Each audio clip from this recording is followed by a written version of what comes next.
그런 영적 전쟁입니다. 여러분은 영적 전쟁을 어떻게 생각하십니까? 언제부터 영적인 전쟁을 시작하였습니까? 엄마 뱃속에서부터 하였습니까? 교회당에 가자마자 시작인 진짜 전쟁, 예수를 믿을 때 시작. 하나님과 원수되었다가 하나님과 화해되고, 마귀의 자식이었다가 마귀가 원수가 됐을 때부터. 그러면 예수 믿기 전에 갈등하는, 맞습니다. 영적인 갈등이 있었습니다. 전쟁이 아니라 갈등이었을 뿐입니다. 마귀하고도 갈등이고 하나님과도 갈등하는 그런 갈등의 시기. 영적인 전쟁은 아닙니다. 영적인 전쟁을 언제부터 시작했다고요? 예수 믿을 때, 거듭날 때부터 시작된 겁니다. 나라의 진영이 바뀌었습니다. 세상의 나라에서 하나님 나라의 백성으로. 영적인 전쟁인데 교만, 손에 두 가지 전쟁을 하고 있는 거예요. 우리가 마귀의 자식이었을 때 교만함이 있었습니다. 그러나 하나님의 자녀가 될 땐 겸손함이 있는 거예요. 그래서 교만과 겸손은 영적 전쟁의 대표적입니다. 세상에서 말하는 이 겸손이 아니라 예수 그리스도의 겸손, 곧 예수님이 죽기까지 순종한, 바로 이게 겸손입니다. 하나님 아버지와 아들 예수 그리스도, 아버지와 아들의 관계와 질서를 절대 깨지 않는 그 관계와 질서, 겸손함. 그걸 벗어나면은 교만입니다. 어제 베드로전서를 하면서 성숙하고 친절하고 자비롭고 서로 사랑하고 함께 한 상속을 받고 한 몸이 되고 한 마음을 가지고 살아가는, 겸손하지 않으면 있을 수가 없습니다. 그런데 세상에서 겸손하다고 들었을 것입니다. 이래야 겸손이라고 배웠을 것입니다. 그 겸손은 가짜입니다. 왜요? 조작된 도시에서 조작으로 배웠으니까 그거를 끌고 들어오지 마시라고 그랬습니다. 세상의 윤리나 도덕을 가지고, 종교를 가지고, 철학을 가지고 끌고 들어오지 마라고 그랬습니다. 그런데 왜 끌고 들어와서 하십니까? 왜 죽은 자에게 배운, 죽은 자들의 썩어 없을 거에 배웠던 이 거짓말쟁이 마귀에게 배웠던 것을 왜 끄집어 들어와서 그것을 겸손이라고 우기고 계십니까? 여러분은 겸손하다고 들으십니까? 나는 누구인가? 나는 왜 존재하는가? 나는 어디에서 와서 어디로 가는가? 인생의 문제가 해결됐습니까? 인생의 문제가 해결되는 뭐라고? 영원한 생명. 영원한 생명을 얻는 거 뭐라고 그랬죠? 하나님 아버지와 완전한 관계 질서에 아버지와 사귐, 예수님과 사귐, 성령님과 사귐에 있는 것이 인생의 문제가 해결됐다는, 영원한 생명을 얻는 것이 그거라고 그랬죠. 인생의 문제가 해결됐다는 것은 되었는데 왜 아직도 인생의 문제가 해결되지 않는 사람으로 살아가십니까? 이 말은 옛사람으로, 다시 말은 마귀 자녀의 행했던 마귀 자식의 모습에 살아가십니까? 라는 겁니다. 그런데 본인만 모르고 있습니다. 왜요? 그가 말한 대로 나는 이렇게 사는 것이 옳다고 배웠고 옳다고 지금 행해왔기 때문이다라는, 이 말은 죄의 본성인 죄의 삶을 그대로 끄집어 들어왔다는, 하나님과 원수된 삶을 그대로 끄집어 왔고 마귀에서 속아서 배웠던 것을 그대로 끌고 들어와 이거를 신앙이라고 권하고 있다는 겁니다. 생각하고 있다는 겁니다. 그게 중심이 되어 있다는 겁니다. 이미 영적 전쟁에 실패했습니다. 바로 이것이 교만입니다. 교만. 예수님이 누구신지, 예수님은 존재하시는지, 예수님은 살아계시는지, 이게 해결돼야 돼요. 명제로서니 도리로서 아니 실제가 되지 않으면은 아무리 실제가 되게 해주시고 구하고 간구하고 부르짖고 울부짖더라도 예수님과 사귐이 되지 않으면 것입니다. 예수님의 부르짖었으면은 예수님은 나의 주인이 되셔서 온 통치가 예수님이 되셔야지만 사귐이. 그런데 그 사귐을 배워가는 것이 아니라 조금 전에 말씀드렸던 윤리, 도덕, 종교를, 철학을 가지고 들어와서 행한다는 것입니다. 다시 말해 옛사람의 그대로 모습을, 제 본성 그대로 본 모습을 가지고 와서 행한다는, 이게 교만이라니까요. 교만. 베드로전서 5장 1절에서 11절까지 읽겠습니다. 시작. 나는 여러분 가운데 장로로 있는 이들에게 같은 장로로서 또한 그리스도의 고난의 증인이요 앞으로 나타날 영광을 함께 누릴 사람으로서 권면합니다. 여러분 가운데 있는 하나님의 양떼를 먹이십시오. 억지로 할 것이 아니라 하나님의 뜻을 따라 자진하여 하고 더러운 이익을 탐하여 할 것이 아니라 기쁜 마음으로 하십시오. 여러분은 여러분이 맡은 사람들을 지배하려고 하지 말고 양떼의 모범이 되십시오. 그러면 목자장이 나타나실 때 변하지 않는 영광의 면류관을 얻을 것입니다. 젊은 여러분, 이와 같이 여러분도 나이가 많은 이들에게 복종하십시오. 모두가 서로 겸손의 옷을 입으십시오. 하나님께서는 교만한 자를 물리치시고 겸손한 사람에게 은혜를 베푸십니다. 그러므로 여러분은 하나님의 능력의 손 아래에 자기를 낮추십시오. 때가 되면 하나님께서 여러분을 높이실 것입니다. 여러분의 걱정을 모두 하나님께 맡기십시오. 하나님께서는 여러분을 돌보고 계십니다. 정신을 차리고 깨어 있으십시오. 여러분의 원수의 악마가 우는 사자같이 삼킬 자를 찾아 두루 다닙니다. 믿음에 굳게 서서 악마를 맞서 싸우십시오. 여러분도 아는 대로 세상에 있는 여러분의 형제자매들도 다 같은 고난을 겪고 있습니다. 모든 은혜를 주신 하나님, 곧 그리스도 안에서 여러분을 자기 영원한 영광에 불러들이신 분께서 잠시 동안 고난을 받은 여러분을 친히 온전하게 하시고 굳게 세워주시고 강하게 하시고 기초를 튼튼하게 하여 주실 것입니다. 권세가 영원히 하나님께 있기를 빕니다. 아멘. 야고보서 4장 1절에 10절까지 같이 읽겠습니다. 시작.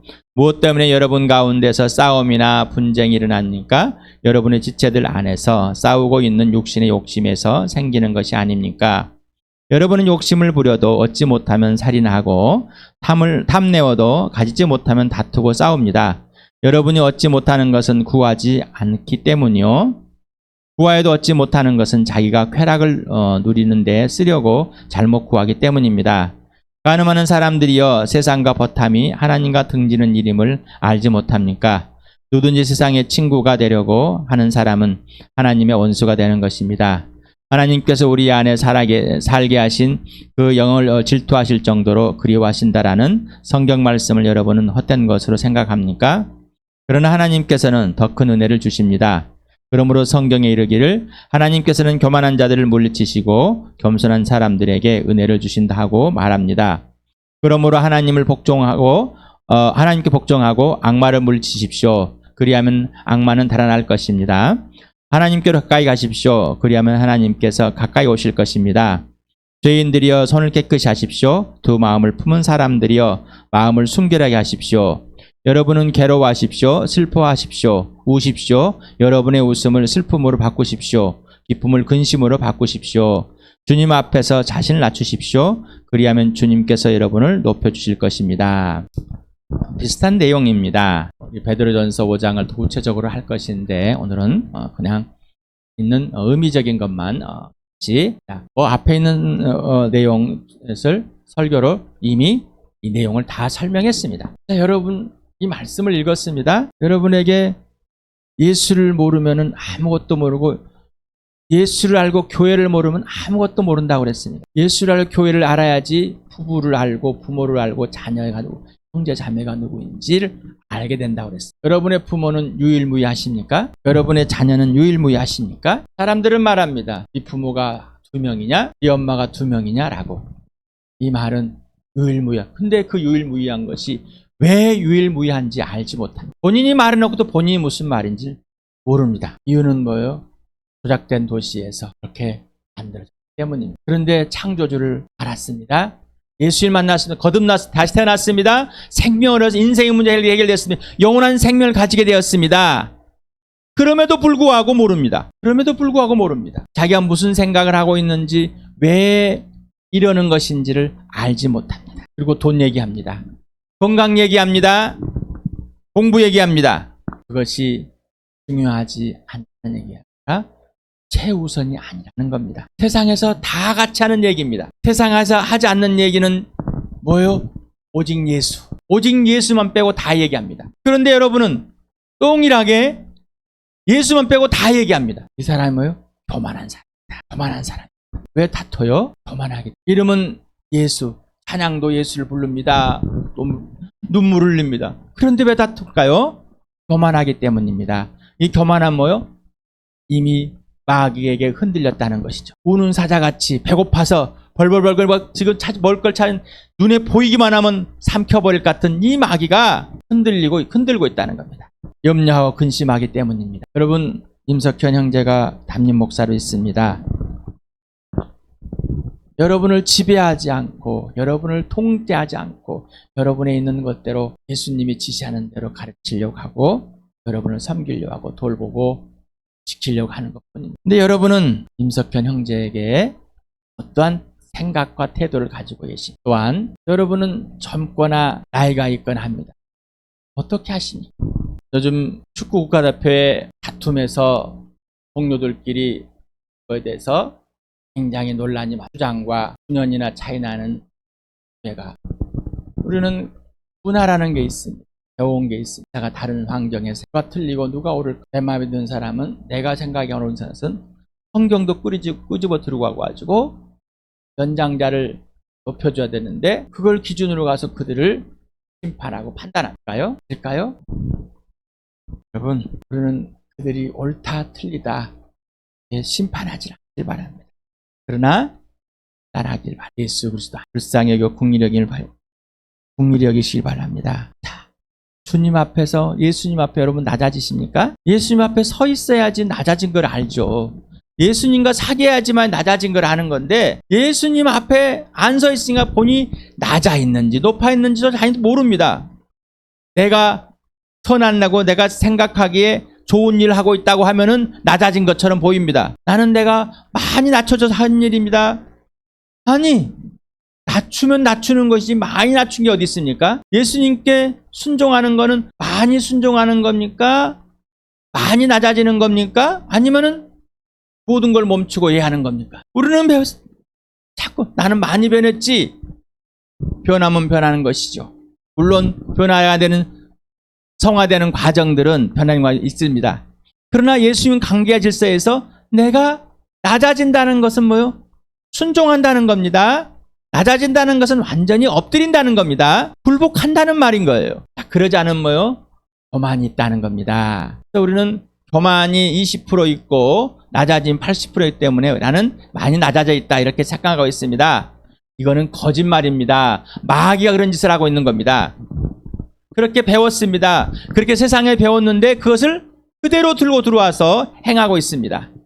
이제 멈추시기 바랍니다. 거짓말입니다. 가짜입니다.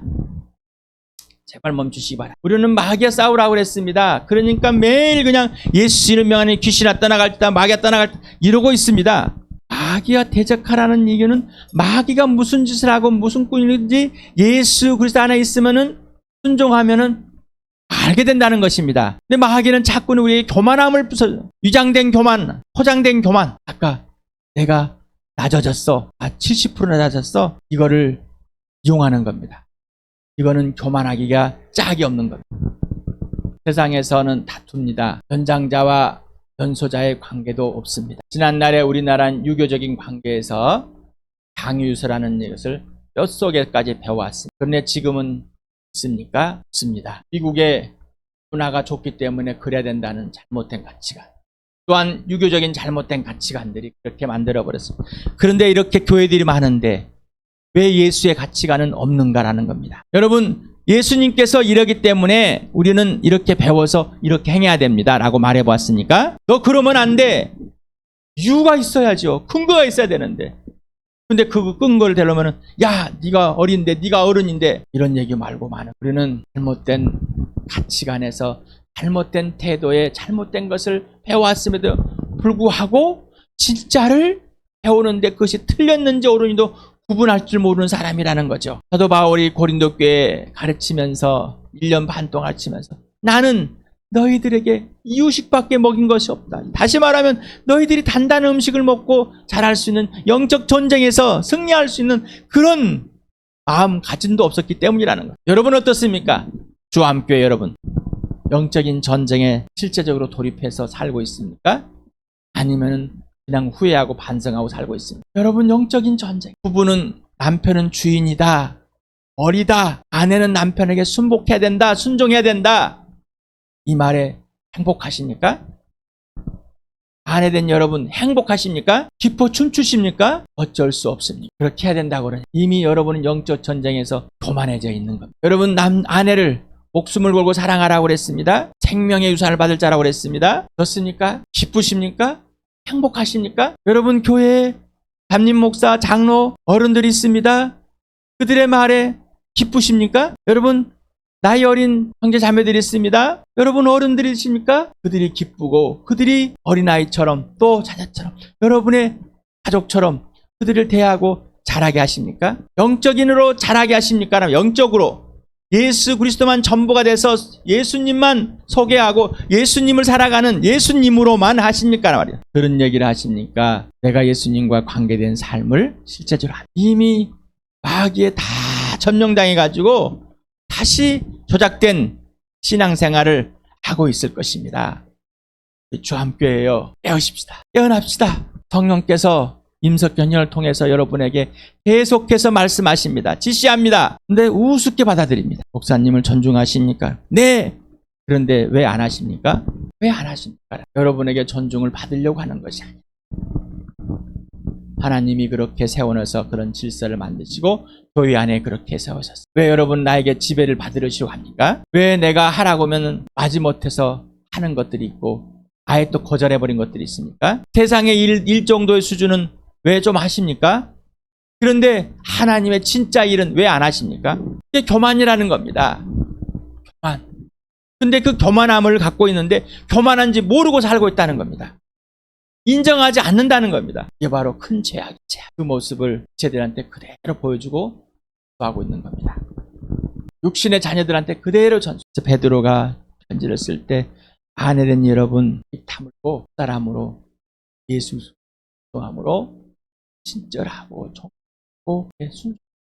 그러면 당신을 보고 그가 불순종의 자식에서 순종의 자식으로 변화될 겁니다. 전혀 입 다물고 생명의 면류관을 함께 상속자를 대하듯이 하십시오. 여러분, 감자가 마귀가 여러분을 슬며시 부채질하여서 교만에 깡 빠지게 하는. 어디서부터? 예수님과 사귐이 없는 데서부터.